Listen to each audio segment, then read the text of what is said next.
Welcome to Action Research Lesson 10.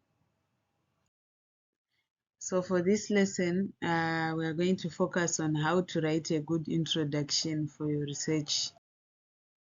So before writing the introduction, ask yourself these questions. What am I studying? Why is this topic important to investigate? What do we already know about this topic? Or what have other experts discovered about the topic? How will my research advance new knowledge or new ways of understanding? What am I writing about? What do I want the reader to know about? Right? So as we know, our paper, even in action research or traditional research, our paper usually have an abstract or an executive summary followed by the introduction, methodology, results, discussion, and conclusion. So as you can see, after the abstract, we have to move on introduction.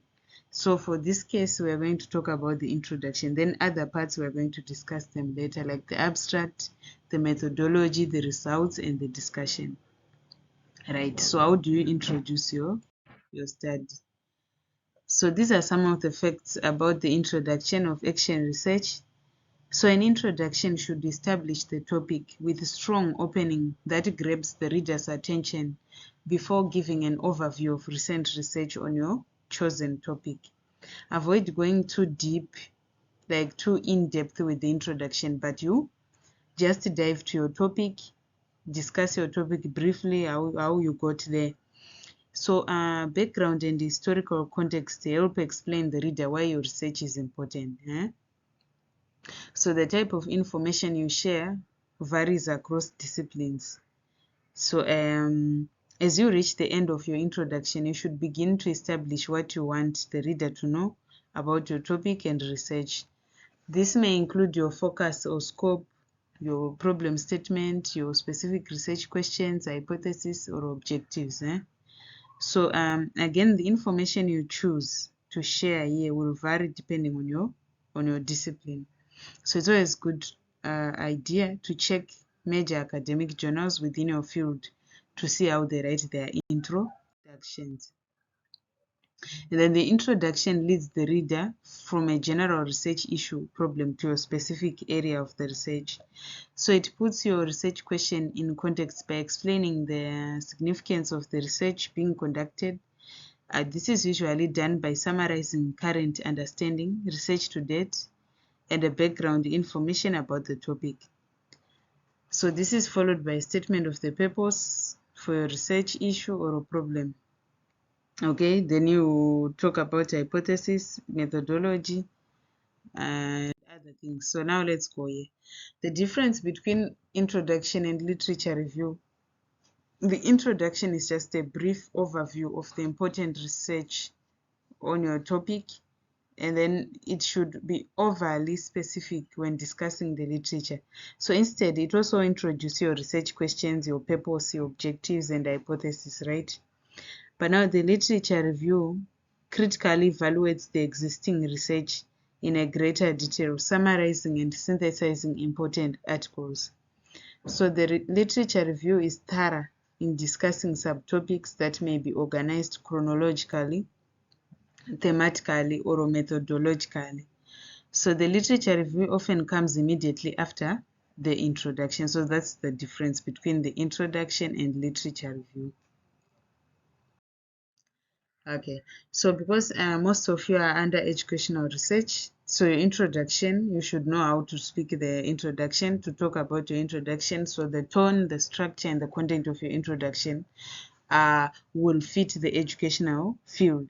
So the best way to find about your introduction in your discipline is to read articles from other major academic journals in your field.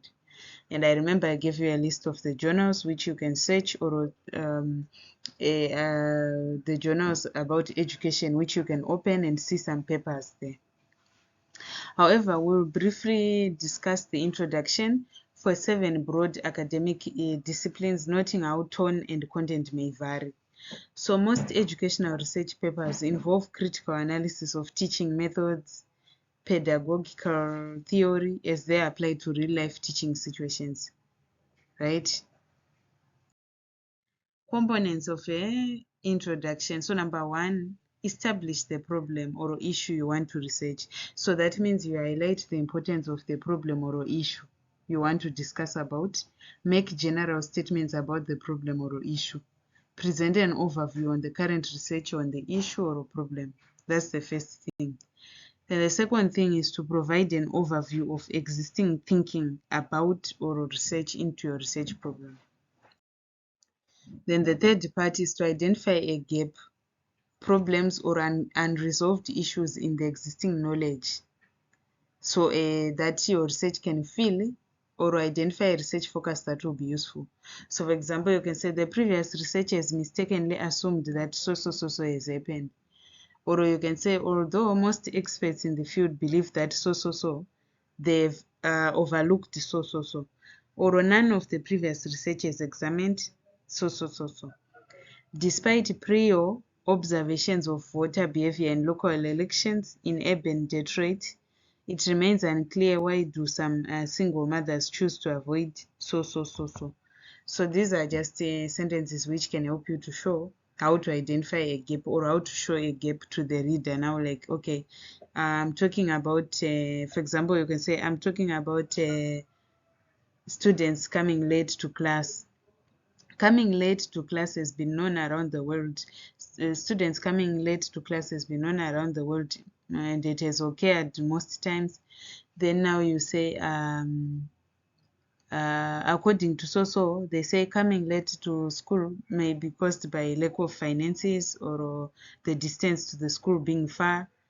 However, others suggest that it is subjective. It is within the person who chooses now to come late. Now you have to bring out these things.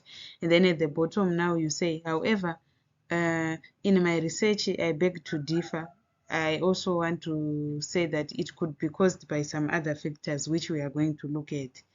So that's how you can talk. Then component 4, state your research question. You also put your research question there, like however, in this research I want to ask myself, like, why do students come late, specifically in Bomani village? We have heard about students coming late in America, students coming late in Nigeria, but I also have a question, like, why are students coming late in Bomani specifically? Because it's a different place.